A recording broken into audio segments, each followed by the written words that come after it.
ترجمان دفتر خارجہ عاصم افتخار نے کہا ہے کہ سائفر جیسے کاغذات وزارت خارجہ میں بہت احتیاط سے رکھے جاتے ہیں اور امریکہ سے موصول ہونے والا سائفر وزارت خارجہ میں مکمل محفوظ ہے۔ اسلام آباد میں ہفتہ وار بریفنگ کرتے ہوئے ترجمان دفتر خارجہ کا کہنا تھا کہ یورپین پارلیمان اور پارلیمنٹیرینز نے سیلاب بارے پاکستان کی حمایت کی ہے۔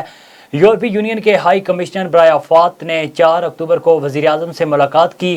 حالیہ تباہ کن سیلاب کے تناظر میں پاکستان کے لیے 30 ملین یورو کی انسانی امداد کا اعلان کیا۔